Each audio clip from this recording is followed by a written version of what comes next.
on you, you have no idea because it's like a switch.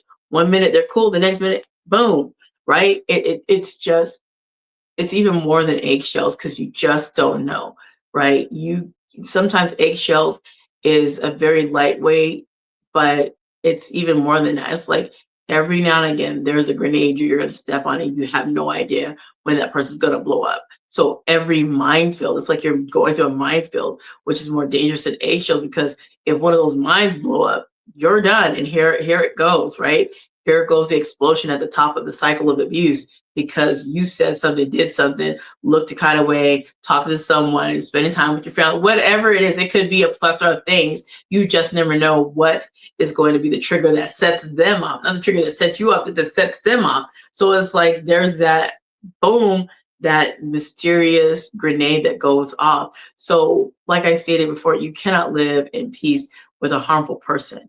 Do all you can to be kind and loving to people outside of abusive people. But when people are abusive and they're toxic, whomever they are, whether it's a family member, whether it's a significant other, whether it's even a coworker, whomever it is, if these people are so toxic and abusive to you, you don't need to try to live peaceably with them because they're not going to be at peace with you.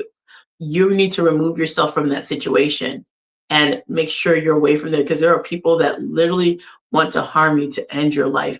And that's what they will do. I know from experience, it's not a funny thing. It's not a fun thing. And to know that your life could have almost been snatched from you by the hands of someone else. This isn't even the Lord calling me home, which almost in a way made me upset. Like when the Lord calls me home, I'm going. But you're going to take me before the time that the Lord's going to call me home. You can't do that. You don't have the right to do that, right? So that's my thing. And I just think about those who have lost their lives, and I tell this story often, and it's not the only one. There are others, but I remember out here in Arizona some years back, and I remember the story was all on the news that the young lady had divorced her husband. She had done everything the courts had told her to do. She had been advised, restraining orders, all that. She did everything. She had moved to her new apartment, got out of the place that they were staying at, everything, did everything, was doing her new career. Her and her kids were well, new schools, all just everything was going well. She got a phone call from her ex-significant, and he had said, hey, you know what? I know we're not together anymore, but you and I and the kids, let's go out for a drive. Let's just go for a drive, and then I'll bring you right back home. She didn't think anything of it because she got her divorce. She know the kids and we're going for a drive. Surely this should be something that is not dangerous because, man, she already separated. All of it's done, right? No longer. Well, that wasn't the case. The gentleman got a car and they drove a little ways and they drove as far as they could to wherever this river is here in Arizona. I have no idea the name of it, but he drove the SUV with him, her, and their 3 children into the river, and all of the entire family was eliminated. They were all unalive because that gentleman couldn't be without her, didn't want her to be with anybody else, didn't want her life to go on. So to the point that he also took himself out. It's a very serious thing. And people want to laugh and kiki and caca and like it's funny. But you see, domestic violence affects our world. It affects everything. When you say it doesn't affect me, it affects you.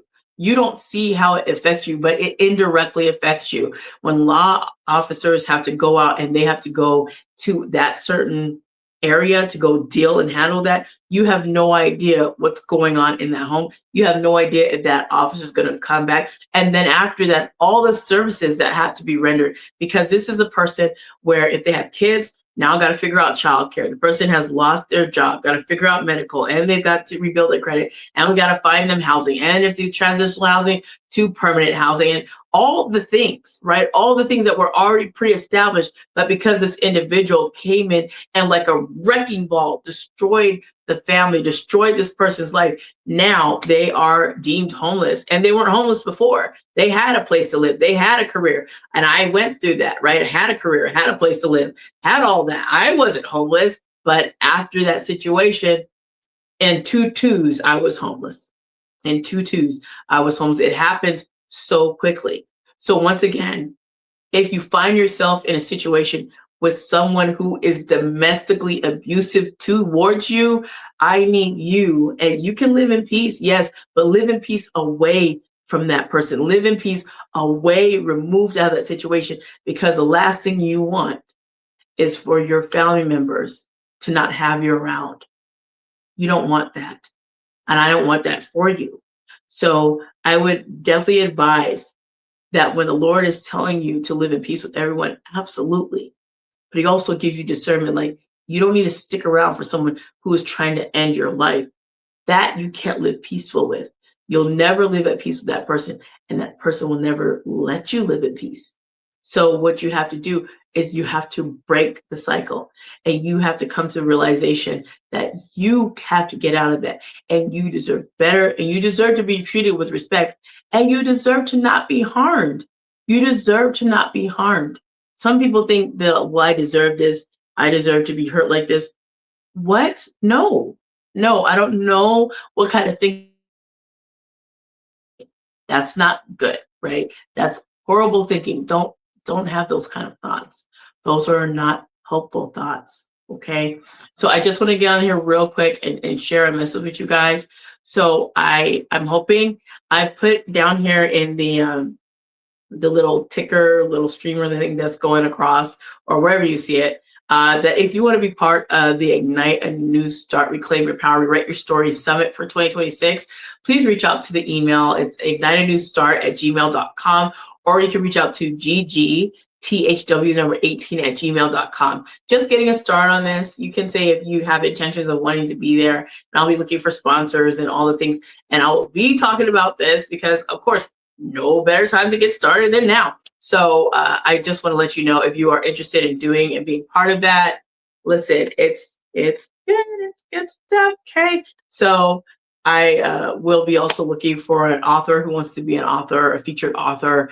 They're podcasters and independent artists. We'll be doing the whole thing. So I will be looking for all of that. And if you want to volunteer as well, please let me know so I can make sure that I have you down to want to volunteer. And that's from the setup to the breakdown. So if you want to come and just break down, I would appreciate that. If you want to do the whole thing, I want to set up and I want to break down, I would greatly appreciate it, because I had no idea I had so much stuff. So I thank all the people that made, once again, the event a success and came and spoke, came and break down, came and sat up, everybody. And I have, like, I think one more gift bag to give out to some of the businesses that allowed me to place my flyers in their establishments. So I have got one more to do. So I thank them all, and I'll probably thank them again, because sometimes we don't understand. Events are successful because of the people that help you. And it can't be successful without all the people. It doesn't even matter, even if you're paying and providing a service, they don't have to, right? They can refuse to provide service. They don't have to provide service, and they don't have to let you put your stuff in their establishment, their business. That's their business, right? That's their business. You come in to use their stuff. So I am always grateful and thankful and super humble when someone says, "Oh yeah, you can leave flyers, or yeah, you can leave your stuff here." Absolutely. And I want to make sure those relationships stay good. I don't want to try and trash those relationships. So yes, I want to let you guys know, if you're interested in doing that, let me know. I will also be working on some other things in the background.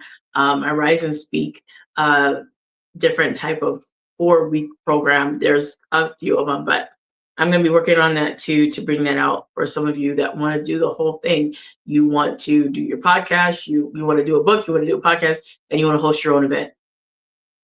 This is your girl here that will help you do that, because I've done it and I want to help you do it too and be successful in hosting your own everything, right? Your whole everything. And you have your own book launch and event, breaking that out for you, right? For the people that you want to invite. So I want to make sure that I help you do that, and I help you navigate social media the way that you go live. I'm not one of the big editors. I'm a go live type of lady. So if you want to go live and that's what you want to do, then I'm the lady for you. So I say all that to say this once again: you cannot live in peace with a harmful person. And I share that with you all because that's a very true statement, and I want you to know that. And I want you to remember that the Lord is always watching over you, and there's nothing that He's not going to do, and no way that He's not going to help you. Okay. So today I'm going to get out of here, and I will talk to you guys later. Get on this appointment that's going to be happening in like 6 minutes. But I thank you guys very much. I will also be doing another DV night talk tonight. So we'll probably maybe continue a little bit of the cannot live in peace with a harmful person, maybe do a little bit of that and go a little bit more into depth. Because remember, it's DV night talk, and I'm trying to do that every night so that it's a time you can go back and look and check it out. So if you like this content, please share it out. Please like, share, subscribe, do all the things. Don't forget to comment. Don't forget to let me know if this information and this content resonates with you. And if you happen to be a survivor, you are amazing, and God bless you. And don't forget to share your story, because you need to speak up and speak out. We don't want domestic violence to continue to grow in silence. So go out there, be amazing. Remember, you are fearfully and wonderfully made. There's nobody else in this world like you. There's only one of you. So a big kiss from me to you. Remember, I love you with the love of the Lord Jesus Christ. That's what I always say. Thank you. And of course, you're going to get the love. So thank you once again. I appreciate you. Remember to be blessed, motivated, and always inspired to do what the Lord lays on your heart. So you guys have an amazing day. I will see you guys again later on tonight, Lord willing, all being well, and we will have that talk. All right, you guys take care and stay safe. And remember, you're fearfully and wonderfully made. This is your girl, T. Drake, podcasting godmother of connection, and you have just been tuned into God's gift through His word. Talk to you guys later. Bye.